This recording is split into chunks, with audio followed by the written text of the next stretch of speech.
Alright, we are back at it. So this time around, this video, I have a hand trap deck that I have, like, I don't know. I've been wanting to make a hand trap deck for a while since getting back into Yu-Gi-Oh! And seeing all these hand traps out there, and I'm like, oh, well, that's pretty cool, actually.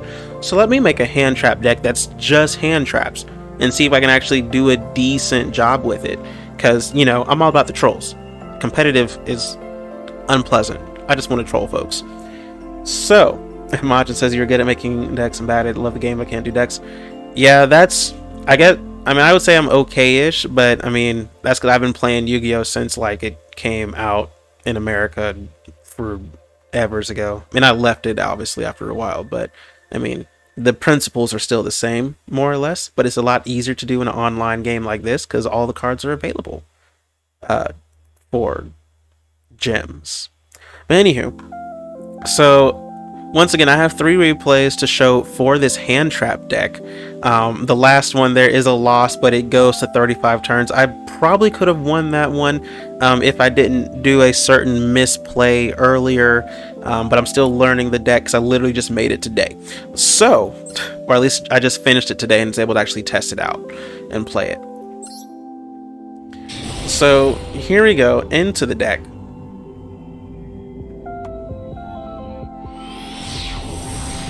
Now, you may notice if anyone's able to see the title there while I'm streaming this out, it says Jackpot Exodia Hand Trap.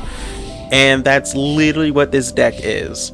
As you can see in my hand, I have a Jackpot 7 card. I just think it's funny. I've never actually used it, but it's hilarious to me if you can win with this. So that's why it's in this deck. This deck is about hand traps. Literally, the goal of this deck is to not ever have anything on the field more than necessary. Like, it's literally all about just playing things from the hand straight up. So there's a lot of regular spells, some quick plays. I'll show the deck profile at the end of this video here, but that's pretty much what it is because it's what we do. Now with the Jackpot 7 card in particular, basically you set it down and you beg your opponent to destroy it. Like, and I'm playing in ranked right now. We're not in the NR event. I'm playing in ranked. So people like pop back row like it's nothing, right? Like they just destroy, delete, negate, whatever.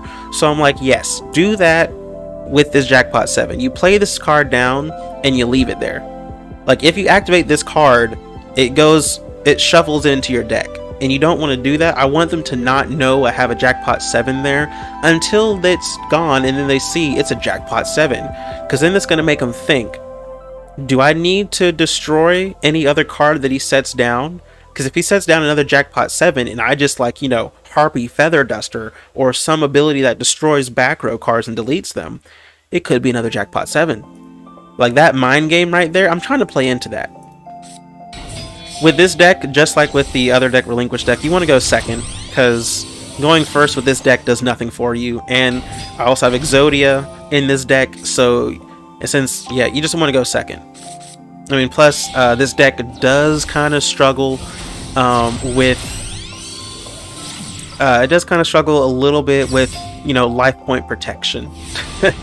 That's why there's a bunch of field wipes. As you see, I have a Dark Hole in my hand, I have a Lightning Storm, I play down the Jackpot 7. Now, the reason why I play it down first, right? Any pro Yu-Gi-Oh! Quote-unquote player will tell you not to set anything down until your main phase 2. Because, you know, then people can trigger effects whenever you do something that says destroy back row or remove from play this or yada yada. But since it's Jackpot 7 and we want them to do that, I play this on main phase 1 acting like I'm a noob who doesn't know what to do so that they think, oh, let me go destroy this. Like if it's a trap card, they try to destroy it before the end phase, right? Now our opponent this time only had a Crusadia Regulex. I don't even know what that is, what it does. It's a cool looking lion though. I mean, it's a cool looking lion thing. But anyways, moving on.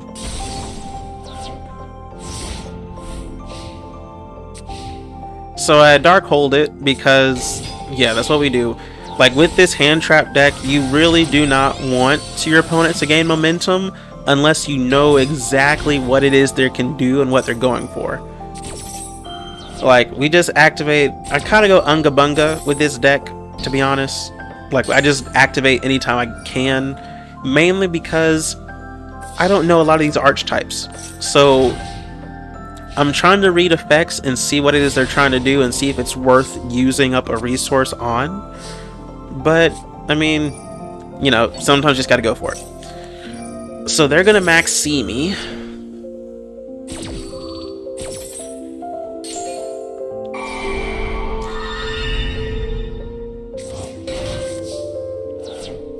But I'm gonna Monster Reborn and get a monster from their deck.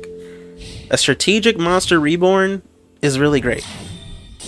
So they're going to do Battle Fader. I figured they would summon something afterwards, and I can't Lightning Storm if I have a face-up card. So I was like, let me go ahead and do this.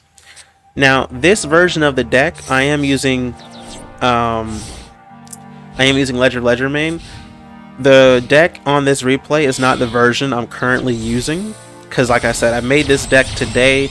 I've been dueling with it, testing it out, trying to fine-tune it to try and get it more consistent, or at least more competitive. But I also don't have, you know, the resources to get some of the cards that I would like to have. Like, I only have 2 Lightning Storms. 3 would be preferred in this deck, but I only have 2 because that's a lot of in-game resources to get, and I don't got those. Now, Ledger of Ledgermane is a card that I really love for drawing. It'll banish a card from the top of your deck for 3 cards, and it banishes them for 3 turns. And then after 3 turns, you get them back.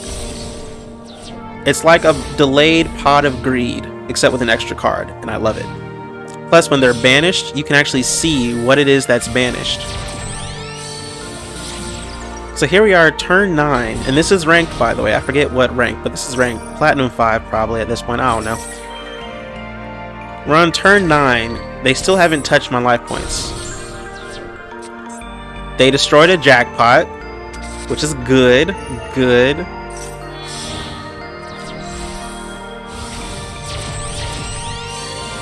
Now, the reason I did add Jackpots in this deck anyways, though, is because, you know, if your Exodia pieces get banished, like with Called by the Grave or something like that, you want to have another win condition. So the Jackpots is like another funny win condition. Granted, it's probably harder to pull off than Exodia for this deck. But at the same time, you can't make a hand trap deck without really having the OG hand traps themselves. Exodia, the OG hand trap. Like, I did have actual Karibo in here as well, but I got rid of it because I was trying to make the deck faster, and Karibo is very slow. As much as I love Karibo for the memes, I couldn't do it. I had to let it go. So we get another field wipe, and they just scoop. They just literally scoop. They DC'd. Connection failed. They were done. They were done. Because I field wiped them a few times in this game. Like a few times I field wiped them, and they were like, nah, we're not doing this. So they dipped. They dipped on that one. And then we got this one, which is another relatively short duel.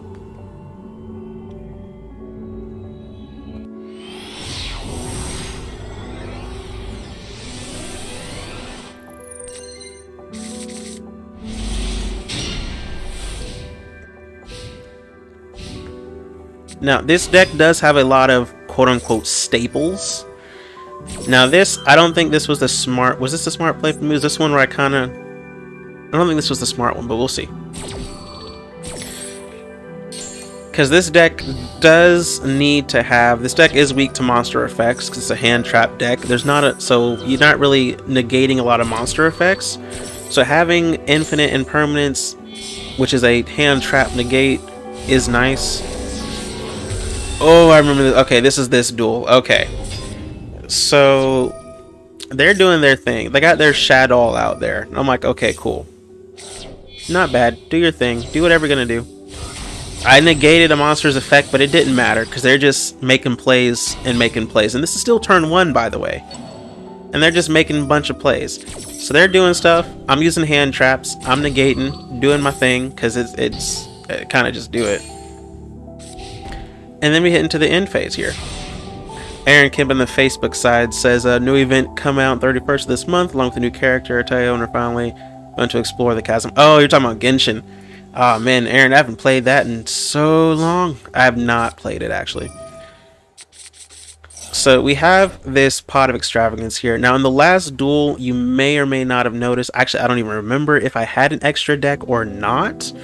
But Ledger of Ledger Main, as much as I love it, it is a delayed 3-card Pot of Greed or Graceful Charity without the 2-card discard thing. However, it is delayed, and hand trap deck like this, we need cards in our hand immediately. And since I don't use the extra deck at all because I don't really summon anything, it makes Pot of Extravagance really just a free Pot of Greed, literally. So a free, basically, gross +1 or net +1, or a net neutral when you get to it. So I got my Dark Hole. We're sending that thing out. Now the reason why I used Dark Hole on this one in particular is because it couldn't be destroyed by battle with a monster in the main monster zone. So any monster I would have put down with Monster Reborn would go in the main zone, and then it can't be destroyed by battle against it. Nah, we don't want that. So I did have to do that, but I grabbed their Shaddoll. They're gonna max C, and I'm like, no, you're not. And the reason why is because their hand has nothing now. Nothing. So they have no momentum, and I'm like, we're gonna keep them that way. No momentum. Aaron says you have no idea what you're missing. Well, you're actually right, because I haven't checked out any updates or anything like that. Like, I still didn't even fully explore Inazuma. Inazuma? Whatever that new island was that's based off of Japan looking style with the samurais and whatnot. I still haven't finished fully exploring that. So, yes, you're right. I haven't kept up the news, so I do have no idea what I'm missing, because I haven't kept up with it.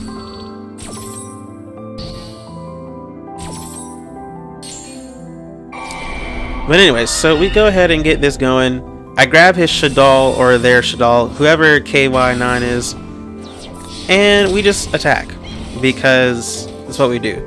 So they have only 1 card in the field. They're finally getting a card to their hand because it's their turn. But even if they manage to special summon stuff, I got Lava Golem here, but they summon nothing. And I get a Jackpot 7. So this is what we're going to do. And then we're going to keep going. And if they summon nothing, they're done. But they summon nothing. So they're done. Just like that. A strategic Monster Reborn, and they couldn't do it. Because field wipes. Field wipes. Dark Hole with this deck is like extra Ragekis. Because we hardly ever summon anything anyway. So Dark Hole is basically Regeki, except it's not limited at all. Now Heavy Storm is banned actually. Heavy Storm is straight up banned, unfortunately, whereas Dark Hole is not. Because I was looking it up, because I had that card in real life. Heavy Storm was great. It destroys all spells and traps on the field, which is also great for this deck. Unfortunately, it's banned online.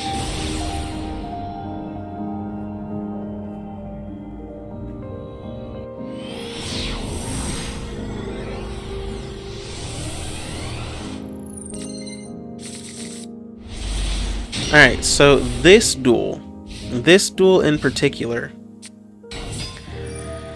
So, we have done it. We have initiated the Max C challenge. They summoned a Lyrilusk, a little monster, 200 attack, 0 whatever. There is no way in the world they're in ranked that they are not gonna special summon something else, because this was their normal summon, so they got a special summon. They're not gonna just leave it like this. So I max seed them, and I'm like, are you gonna accept the Max C challenge? Are you going to keep special summoning, knowing that I'm gonna get a card in my hand every time you do? Well, there's one. Ooh, it's shiny.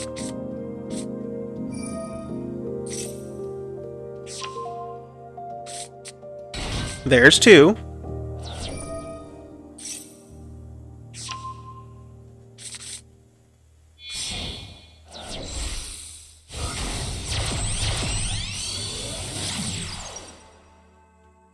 There's 3. There's 4. Keep going. That's 5. Keep going. We will take these all day. That's 6. They have no idea what they're getting themselves into right now. They have no idea.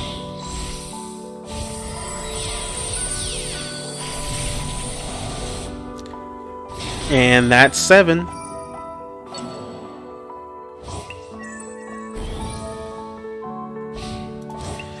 So they did 7 special summons. They gave me 7 cards. So also that they could get these 2 monsters on the field. So who are these 2 monsters that they were worth giving the opponent 7 cards so they could get those 2 monsters on the field? Gains 500 attack for each material attached to it. They have, what, 5 materials attached to it, all the Leerlusk little birdies. If your opponent special summons a monster, special suck. Except during damage step, yeah. You can detach 1 material from this card, then target one of the special summon monsters, return it to the hand. Okay, so basically, and this isn't a once per turn thing.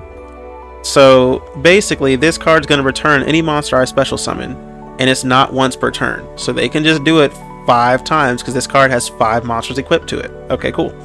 If this card's in your possession is sent to your graveyard by an opponent's card, you can target one of their Leerlusk monsters in the graveyard, add it to your hand. So they're like, yes, we'll give you 7 cards because the Ensemble Robin here is going to return to bounce to your hand whatever you special summon.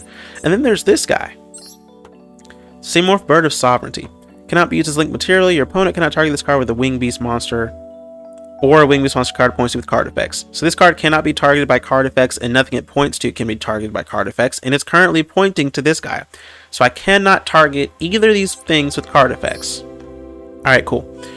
During the end phase, you can special summon 1 Wing Beast monster from your hand or deck with a level equal to or lower than the total number of unused spell trap cards on zones on the field. Well, seeing as there are 10 unused spell and trap card zones, I guess maybe 12 if you include the field spell zones. So yeah, any monster up to level 10 or 12 uses effect once per turn. So once per turn, they can just special summon. Alright, cool. So we keep going. And of course they do. So that's 8 cards. It's 8 cards, and the one they get is neither player can special summon monsters except wind monsters. So they're trying to lock me down with this Leerlusk Zodiac deck because they did show a Zodiac card in their hand earlier. They showed, where was it? Where's that thing?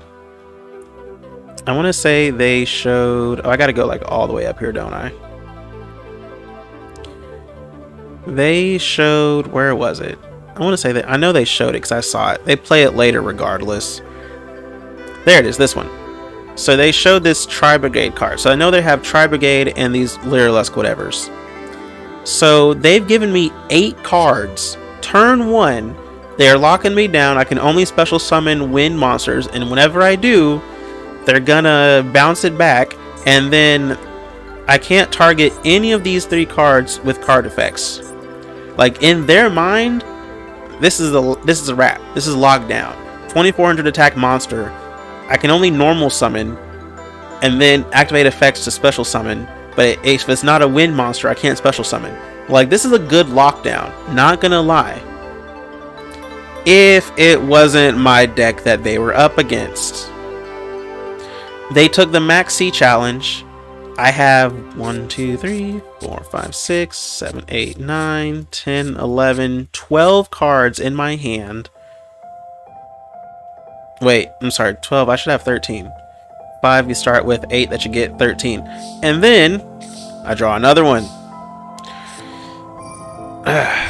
Yeah, we're gonna go ahead and Dark Hole and wipe out all of them. How sad is that? I could have Raigeki'd or Dark Holed. Either way, they were all gone. They did all of that just to get field wiped at the end, and this really set them back for the most of the duel. Because then I took their bird, the bird that cannot be targeted by card effects. I took it, and now I'm hitting with it. And then I need to set some stuff down because otherwise I'm going to have to like discard my whole hand here. or half of it. So he set down stuff. Now this is the bad thing though. I mean, it was great that we got all these cards. It's also a bad thing because now I have all these cards that can just be wiped out if they have back row deletion. So that kind of bites. So they do their stuff. And this is where I misplayed. I was being too unga bunga and too trigger happy to try and, like, you know, keep them from getting momentum. They only have a few cards in their hand. I just sacked some boss monsters of theirs. I was too eager and I messed up. And this is one of the things that I want to say, one of the things that really hurt me in this duel. Because I'm using infinite impermanence to negate this card's effect. I should not have done that. That was a waste. These little baby bird lyralist cards, they're a dime a dozen in these decks, and they don't, like, negating one does not stop stuff from getting done. They can still do stuff with their other cards like it. So this was a mistake on my end, and we'll see in a bit where I should have used it and where it kind of hurt me that I used it too soon.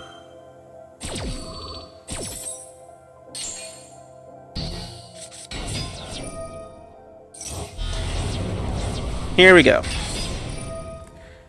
This, the boss monster, is what I should have used it on.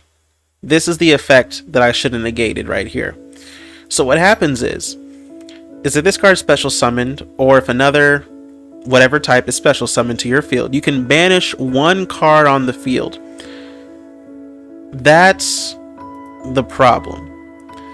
I have a field wipe, a draw card, and a very important draw card, which I'll explain later. But as you see in my hand, I have pieces of Exodia in my hand. Well, Exodia is like literally one of the two major win conditions of this deck. However, oftentimes, you know, with card destruction, hand destruction, cards that make you discard stuff from your hand, or if you're in a dire situation and you have to play a piece down on the field to not die from life point damage, well, once it's in the graveyard, what you gonna do? You need it back in your hand. Exodia does not work if any pieces are in the graveyard. So I have cards like this, Pot of Avarice and a Dark Factory Mass Production, but I only have one of each. And since Pot of Avarice is on the field instead of in my hand, it's apt to get deleted. It's possible. And the only card I have that can get Exodia's head out of the graveyard, if it goes there for whatever reason, is Pot of Avarice. I mean, you don't want to put any Exodia card on the field or in the graveyard at all, but if you have to, I do have cards to get them back. This is one of them, and this is the only card that can get the head back. But they banish Lightning Storm, which is also bad because I have limited field wipes in this deck. And the field wipes are a huge part of how this deck survives and wins, is by wiping the field. Specifically, Lightning Storm is mostly used to wipe their back row because it can destroy spells and traps, all spells and traps they control, or all attack position monsters they control. But since I have like 3 Dark Holes and a Raigeki, that's 4 cards that wipe the monsters. I don't need Lightning Storms to wipe monsters unless I have to. I save it for back row. This deck doesn't use a lot of back row, so I would use it for monsters. But, you know, I only have 2 Lightning Storms in this deck. And now one of them's gone. All because I didn't use infinite permanence. I used them too soon and deleted this little birdie here instead of saving it for something big like this. Yeah. And the birdie's gone anyway. The little birdie is gone anyway. So me negating it did nothing. Literally nothing. That hurt. I lost a field wipe because I was too impatient and too eager.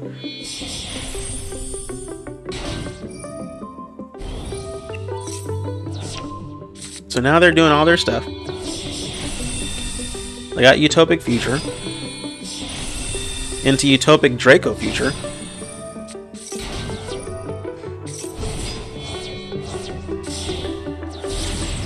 Into Access Code Talker. And Access Code Talker, you can't negate its effects when it activates because You just can't. That's what the card is. And so, because Access Code Talker can also remove stuff, they remove the bird, and then Access Code Talker also, it sacks the boss monster to remove my Pot of Avarice. This is bad. This is very bad. Now if my head goes to the graveyard for any reason, I cannot win with Exodia. I have to rely on Jackpot 7. Not good. See, because if I had negated their first boss monster, then maybe they would have targeted that card with Access Code Talker instead, and I would have only had lost the Lightning Storm and not both the Lightning Storm and the Pot of Avarice, because Pot of Avarice is also my draw cards. Aside from getting Exodia, Pot of Avarice also gets me like a lot of my monster hand traps back to my hand, and I get to draw. So it's a really good card for this deck. Losing it hurt.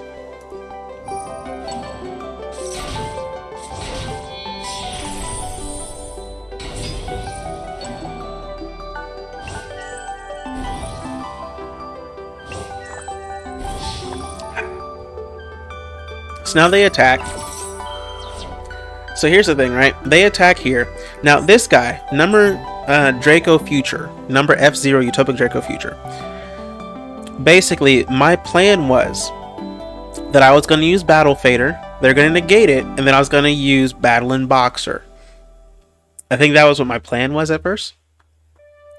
Because they have a quick effect. Once per turn, when your opponent activates a monster effect, you can detach one material from this card, negate the activation, and then if that monster is on the field, gain control of it.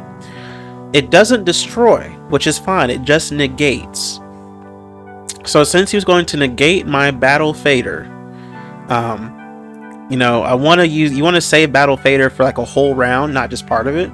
So if they were going to do that, they would negate Battle Fader, this attack would go through, then they would attack with Draco. I can use Battle and Boxer, because what that does is when I take damage, I can special summon this card from my hand and gain the life points back that life point damage that I just took. So I would absorb, I'm sorry. That wasn't going to be the play, because let me just see here. Let me resume with what I actually did here. I remember I was thinking something. They negated Battle Fader, so the 5,300 went through.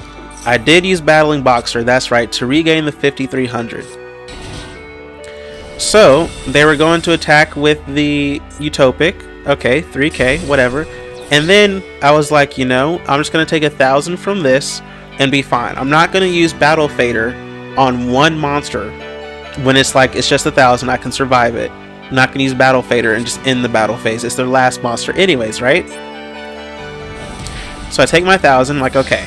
But then they say they're going to attack again. And I'm like, I did not read. I should have read.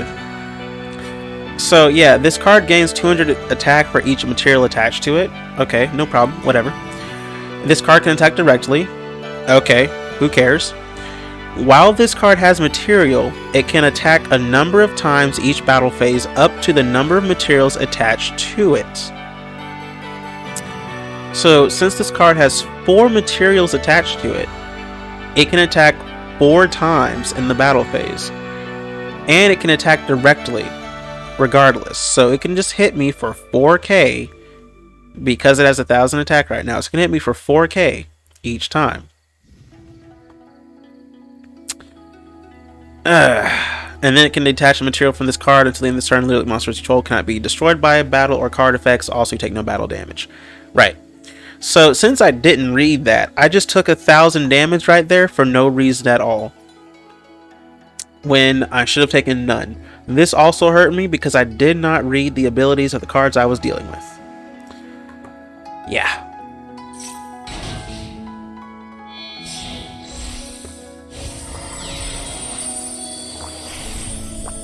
So then they go to Downard Magician. And then from Downard, they go into Zeus, another boss monster. Now, I was surprised, I was surprised that they did not use Zeus's ability to wipe the field. because they still don't know what these cards are. These cards could be anything, but obviously since the game didn't like trigger for me to do anything, I guess, or who knows, but they chose not to. That's a grave mistake.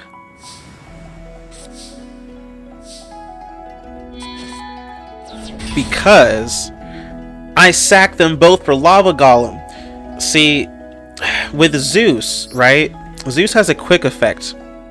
So it can detach 2 materials from that card and then just wipe the field with everything except for Zeus. So if I tried to use Raigeki here and just wipe the field, Zeus, could have just... Well, it wouldn't have negated it, actually. What would have happened was... Where's that other one? This one right here. Lyrilisk would have protected itself. Lyrilisk would have detached the material from that card and protected itself, can't be destroyed by battle or card effects. And then Zeus would have wiped or done whatever, who knows. So I used Lava Golem to get rid of those two because Access Code Talker does not have effect protection. It's just a big beat stick. It can banish a monster once per turn, or I'm sorry, it can banish a card once per turn.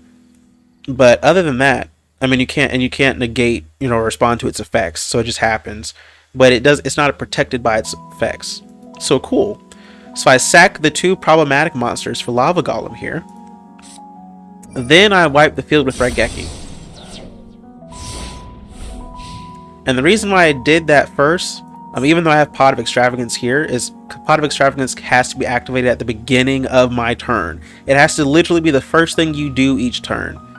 But if I did that I ran the risk of the Lyrilisk over here. I ran the risk of that thing, popping an ability to protect itself from effects. So I didn't want to run that risk, so I just did it immediately.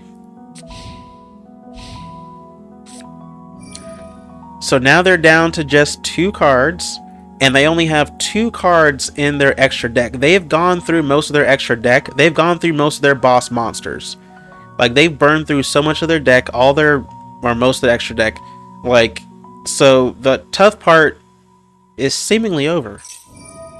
They're going to special summon, so I'm going to max C, and then they're going to Ash Blossom my max C. Okay, fine, whatever. Now I know what was in their hand, and now they have nothing left in their hand. So the only thing that they have, the only thing they can do, is go ahead and do their special summon. They get another baby bird, and we go from there. They get back the Lyrilisk assembled,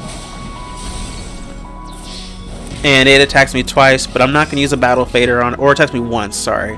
But I'm not going to use Battle Fader because I can survive that little bit of life points.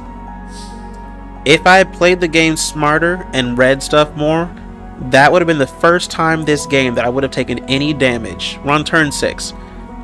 Wow, we're on turn 6. But it would have been the first time I would have taken any damage. I would have survived all their boss monsters up to this point. I would have been in a better position. I'd only have,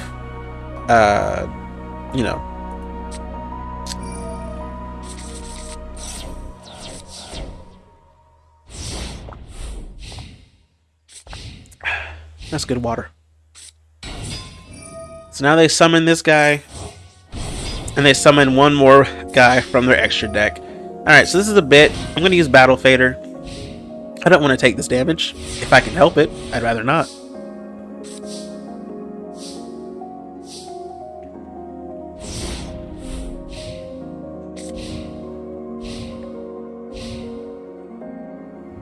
So here comes the attacks, and I take that because I'm really trying to see how long I can survive at this point.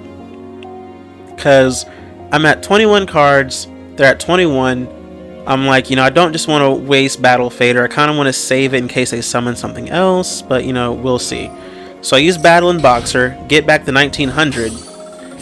Because I'm also like, I have Battling Boxer, 1800 defense. The only monster they got that's stronger than that is the Tri-Brigade Fractal. So I'm like, okay, so next turn, I'll only take the 16, the 100, and the 200. So 1900 total. Not bad.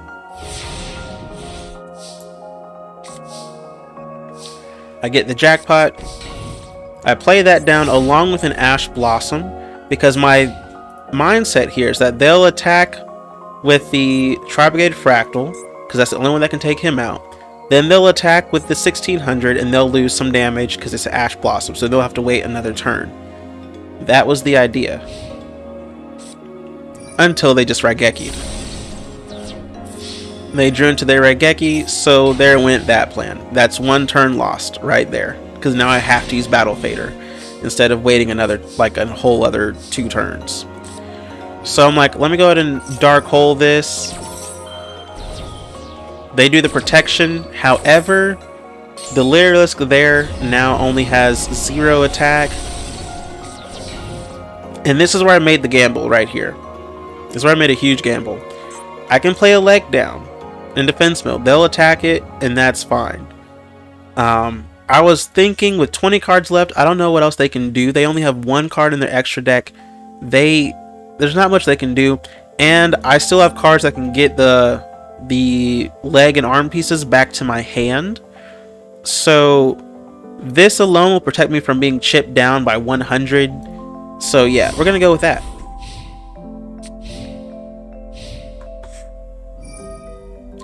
So then they're like, let me do this, and they put this thing back on here, and I'm like, no, we're not doing that again. That's done. That's done and over with. We're gonna call by the grave that. Yeah, so no more adding on to the thing for you. None of that. And they didn't attack, which was great. That was great. So I showed them what's up. I said, nah, I'm not going to let you like slowly build momentum by drawing into some monster that you contribute or do whatever with. We're going to chip you down if I can. With a foot. I'm just going to kick you. I'm going to kick you in the knees. So that's what we go for. I get my Pot of Extravagance. I'm like, yes, this is exactly what I need. And they Ash Blossom. So I'm like, okay, not the best, but not the worst. You know. It is what it is. We're still alive. Still kicking. Take that out for 200. They didn't put it in defense mode, and that I was kind of worrisome of. Like, why didn't they put that in defense mode? To protect themselves from 200 life points. I don't know. So I didn't know if they were trying to play a mind game of me thinking that they could do something if I attacked it. But at this point, I'm like, we're going for broke here. Like, what else are we going to do? So we do that.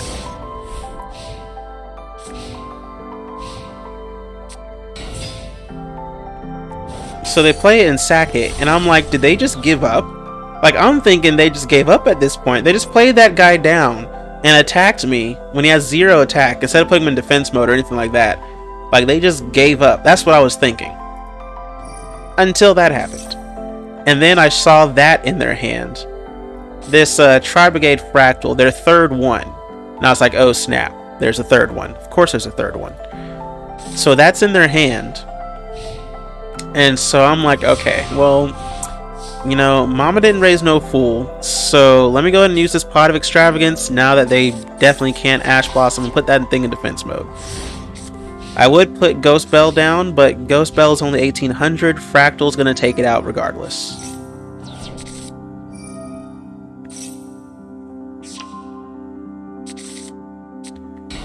So they play down the Fractal. They attack, like I figured they would.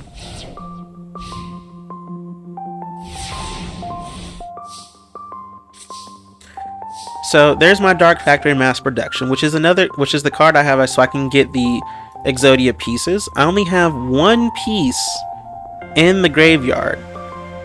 So I'm like, okay, put 1 down. I can use Dark Factory Mass Production to get both pieces back on the next turn. No problem.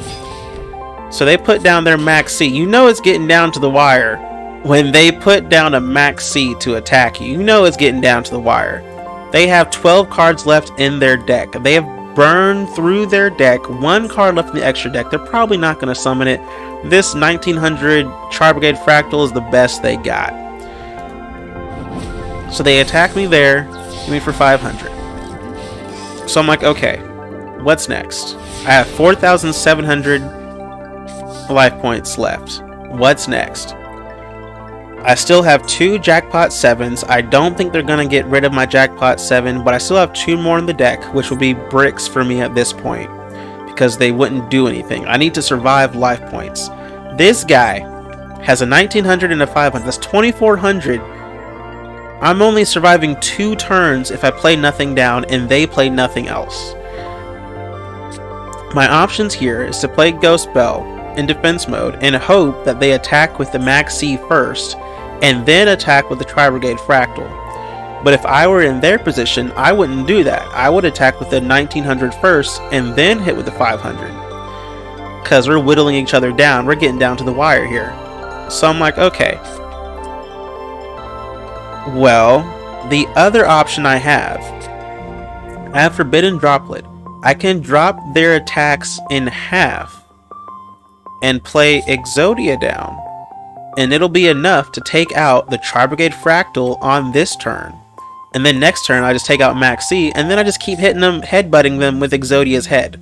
Like, that was a goal. That was a plan. Because then I got Dark Factor Mass Reduction, but I wouldn't be able to win because Exodia has to be in your hand to win the duel with Exodia. On the field, doesn't count. But it's still 1,000. And we're down to the wire, 12 cards left. I'm not surviving 12 turns, so I'm not decking them out. There's no way that's happening. But if I can get rid of Tri-Brigade Fractal with Exodia, I can dwindle them down. I doubt they have anything else in their deck. Like, I searched through their graveyard to see what other types of monsters that they had. That anything that could, like, you know, surprise me, take me out, anything like that. I think the only thing I saw close, I think was one of their banished cards, I want to say. Was it? It's this one. So the Tri-Brigade Caress. I didn't know if they had multiple of those. I'd only seen one. And I think even in their banished zone, there wasn't another one. But Tri-Brigade Caress and maybe another barrier statue. Those were like the only things in their deck that they could summon off hand that would be stronger than Exodia if I got rid of this Tri-Brigade Fractal. And I didn't know if they had another Tri-Brigade Caress in their deck. They probably did, because people tend to run 3 of something if they run it at all. So, it was a gamble there. But if I played down Ghost Bell Haunter, I would still lose 1,000. So, or I'd still lose, 500 and whatnot. So it was a choice. So I was like, you know what? Let me go ahead and do what I know to do first. Get those pieces. And then then he did Called by the Grave. And I was like, no, Ghost Bell that. You're not going to banish my Exodia pieces. I was hoping they would give up at this point. Because I'm getting 2 Exodia pieces to my hand. I was hoping they'd just, like, give up. And be like, well, great, I'm not going to win. But they didn't. So I went with the risky strategy. And then they also had a droplet. So I dropped theirs in half, but they also dropped me in half. Which told me at this moment this was game. This was game for me. The only thing I can do now is just hope that they give up, but this is game. Because I can't take out the Fractal, because they put my attack at half as well. All I can do is crash with Max C and take a hit next turn. So I was like, this is game, because I don't have anything else that's really going to help me out here unless I draw into like a dark hole. So they play something down, they attack. I get an Effect Veiler. I'm like, you know what? The Exodia pieces are useless now because Exodia is in the grave. And if you remember from earlier, way back when they had Access Code Talker doing his thing, my Pot of Avarice is also in the graveyard. So the moment I lost that gamble there of Exodia doing its thing, the moment I did that, that was a wrap. Because Pot of Avarice is in the graveyard. If Pot of Avarice was not, I would have been able to use it way earlier, and I would have been in a different situation, and it'd be a different match at this point. But because I used this Infinite Impermanence card too soon, because I was too eager and too trigger happy, I lost 2 cards that turn instead of losing 1. And the last one that I lost was the Pot of Avarice instead of losing the lightning storm only. So yeah. So we keep going on here. They do their thing. He attacks. You know, at this point, all I'm trying to do is survive. See if I can draw into one of my field wipes. I did not. Because I still have a dark hole left. I have 3 dark holes in a Raigeki. And I still have a lightning storm left in the deck as well. So if I can draw into lightning storm or dark hole, then I can get rid of this of the Tri-Brigade Fractal. I just haven't drawn into it yet. 10 cards left in the deck. 1 dark hole, 1 However, then he plays this Tri-Brigade Kit. A monster with 700 attack, so now I'm losing 2700 per turn. It's not looking good for me. I need a dark hole or a I draw a Battling Boxer. The reason why I play Battling Boxer down, instead of using Battling Boxer's ability to gain life points back, I have to survive the hit first before I can use his ability to gain the life points back. On their next turn, they're probably just attacking with Tri-Brigade Fractal, so especially if I have nothing on the field. So I'm not going to take life points to survive, and even if I do, the only other option is 700. So yeah, might as well just play it down and keep Ghost Bell in my hand in case they try to pull something else.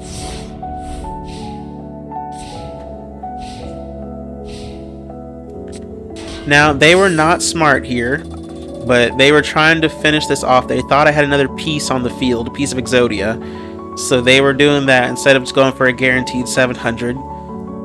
But I mean, either way, I would have survived the turn. Or no, I wouldn't have. I'm sorry.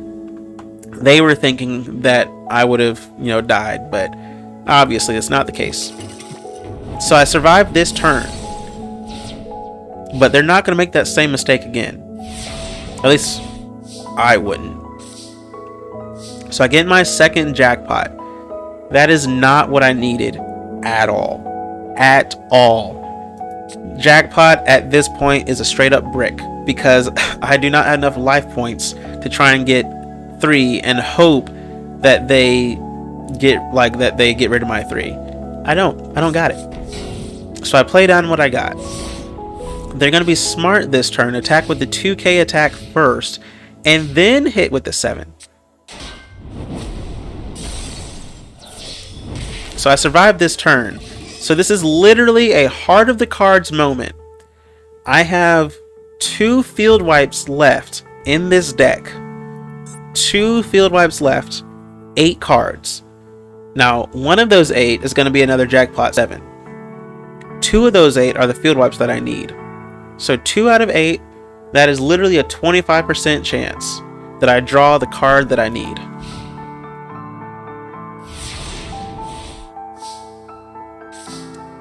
And we get it. The Dark Hole. We got the Dark Hole. Heart of the cards, let me tell ya, let me tell ya.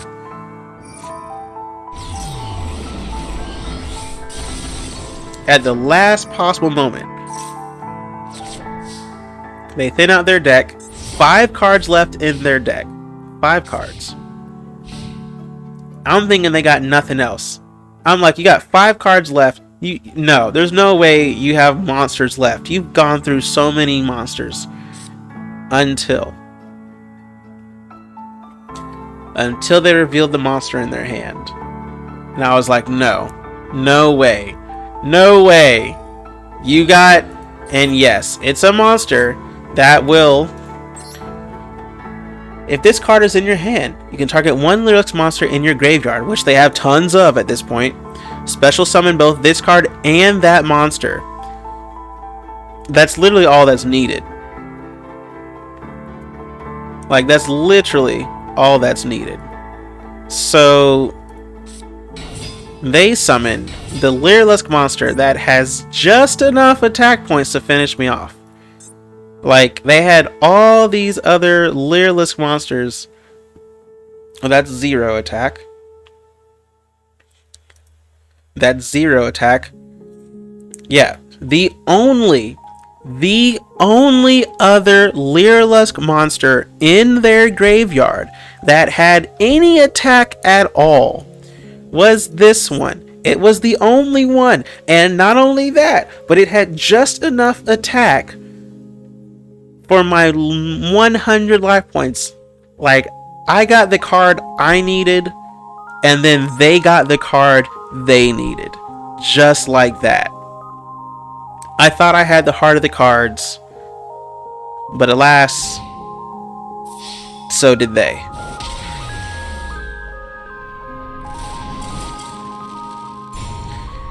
That was literally the one card they needed to get the only card that they could get from their graveyard to finish me off with just enough life points.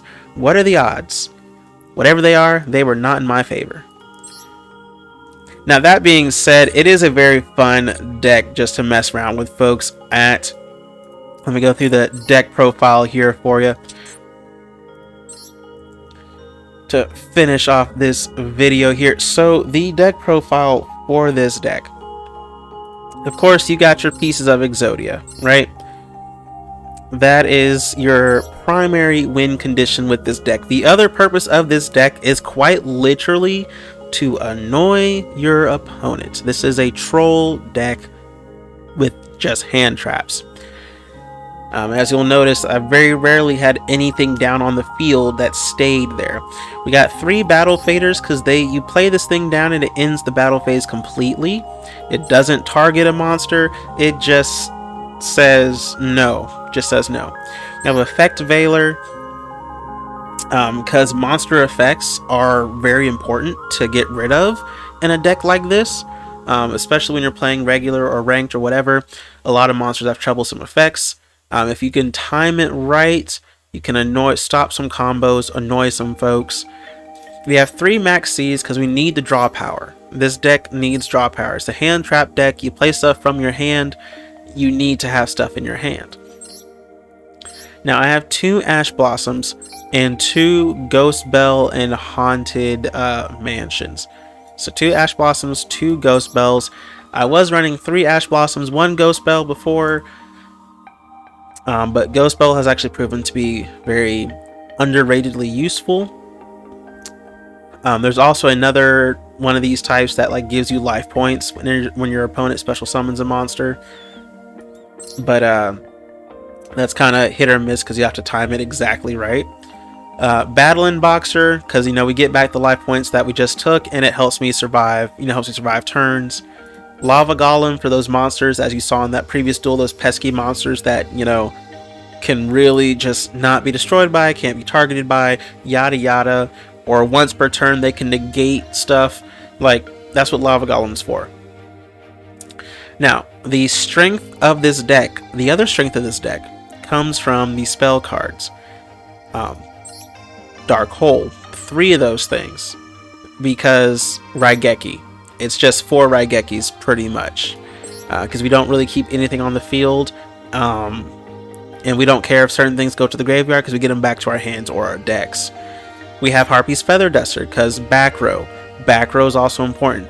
Part of this deck's whole strength, aside from the hand trap monsters, are the quote-unquote hand trap spells, quote-unquote. The powerful spells that just wipe their field. Like, as you saw in some of the previous duels, once I wiped their field and did stuff, like one guy wiped the field, he gave up after a few field wipes. The other guy, I did a very good monster reborn, they couldn't recover from that. And then we have Dark Factory Mass Production. We have 2 Dark Factories of Mass Productions because we have 4 pieces. If for whatever reason 4 pieces end up in the graveyard, we got 2 Dark Factories to get them back. If the head ends up in the graveyard, we have Pot of Avarice. But Pot of Avarice also, it gets back 5 monsters, just any 5. So if all 5 are in there, then we can use Pot of Avarice, or we get back our hand traps. Battle Faders, we can't get those back, but we can get Battling Boxers, we get Lava Golems, Max C's, Ash Ball, whatever we need back, we can get it back. Now we have the 3 jackpots because, I was like, if Exodia can't win for whatever reason, if someone banishes a piece, like if they called by the grave my Exodia, and I don't have a ghost bell to stop their called by the grave, then once they banish an Exodia piece, that's game. So I needed another win condition. I was considering a final countdown, but this deck really needs all the life points it can get. Losing life points is not a good thing for this deck. So final countdown wasn't in. Now these cards before Jackpot 7, these cards were also Ledgers of Ledgermane, because banish 3 cards and you get them back in 3 turns. Good for draw power, but I subbed them out for the other win conditions. We have 3 pots of extravagance because we don't use the extra deck at all, for anything. So we might as well get some free pots of greeds out of it. I might bring this down to 2 and substitute one of them for Ledger of Ledgermane, mainly because once you use 2 pots of extravagances, you only have 3 cards left in your extra deck, which means your 3rd pot of extravagance is only going to get you 1 card, which means it's a net 0. And at a net 0, there's other cards that, it might as well be a Upstart Goblin at that point, right? Because you don't have to only use it that turn or whatever. That being said, that's if you get down to 3. Having 3 pots of extravagances means you're more consistently going to pull up a pot of extravagance as compared to whatever you substitute that card for. And if you really need 2 cards in your hand immediately, you don't want to get a Ledger of Ledgermane that says, hey, survive 3 more turns, and then you can get these 3 cards. So, yeah, I'm considering it, but I might still keep it.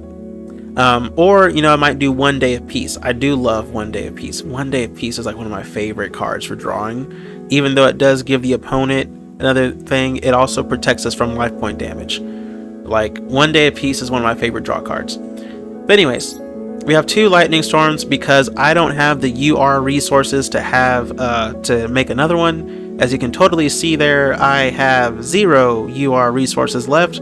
So we do not have 3 Lightning Storms. Otherwise, I totally would in this deck. The question then would become, what would I get rid of? And what I would get rid of would be a pot of extravagance. I would get rid of one pot of extravagance in order to get my 3rd Lightning Storm in here. The reason being, because Call by the Grave is kind of important. It really helps getting rid of pesky monsters in the graveyard, especially when they get targeted for effects or when they activate effects in their graveyard. Call by the Grave is semi-limited for a reason. Forbidden Droplet. Instead of 2 infinite impermanences, I have a Forbidden Droplet. And the reason being is that Forbidden Droplet and Infinite Permanence, while they both negate stuff and can be used from the hand, quote unquote, Forbidden Droplet, it halves monsters' attacks, but also whatever card you use for the cost, your opponent cannot use that type of card to negate Forbidden Droplet or even act on it. So for example, if the opponent has a bunch of monsters on the field that negate stuff, and I use Forbidden Droplet, and I sack one of my monsters in order to in order to pay the cost of Forbidden Droplet, the opponent cannot use monster effects in retaliation to this card. That's part of why it's really good. That's actually one of the main reasons why it's really good. It halves their monster attack whoever I choose, and they can't respond. If I used a magic card or a trap card, they couldn't respond with a magic card or a trap card. And if I use all 3, they're not responding with anything, and I'm just negating 3 monsters off the bat. But again, that's like a high cost, high reward type of card, but it's really helpful. And if the opponent did not have if my opponent did not have a droplet there at the same time that I had a droplet, I would have won that duel. Aside from making my mistake with Infinite Permanence, I had a droplet, but so did they, and that's why I couldn't take out their fractal when I needed to. because then I could have saved the dark hole and I would have just been chipping away with headbutts, and I would have won that way, slowly but surely.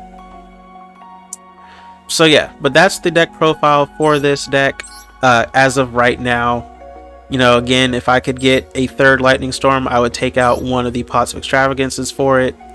You definitely want to keep, you know, keep all your as many field wipes as you can get in this deck, because that's the main strength of this deck, along with disruptions for drawing cards, getting stuff from the graveyard.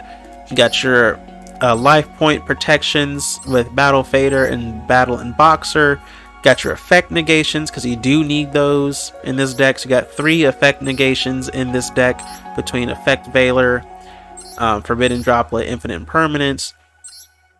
Called by the Grave is a good tech, because there's, you know, that can even be an effect negation in itself, actually. You got your Max C's, because you got to draw your cards. And then you got your Jackpots, in case the opponent, you know, just another funny way to win, because I mean, this deck is still a trolley deck. If you're wanting to be more competitive and more consistent as an Exodia deck, you would not have Jackpot 7s at all, because they are total bricks. They're just bricks you want your opponent to get rid of for you. Instead of Jackpot 7s, you would want to put in more Pots of Avarice. Like, for real. Maybe 1 or 2 more. If you only want to add 1 more Pot of Avarice, you may want to add a Kaiju monster in here, so you don't just have a Lava Golem. You may want to put any other Kaiju that you like, just to get rid of more pesky monsters that way. Or if you want to be trolly, maybe even some Karibo cards. I had some Karibo monsters in here too, because I have a whole other deck, a Karibo Exodia deck as well, and that's still funny to use on folks. But anyways, but that's it for this video as well with this hand trap deck. I hope you like it, and hope you can find a way to enjoy it if you got these cards as well, if you want to use, or if you know some other ideas to make this hand trap deck more competitive while still being, you know, purely just hand traps. Then, you know, check the ideas my way. But anyways, but that's it for me now. I will see y'all in the next one. Y'all have a good day.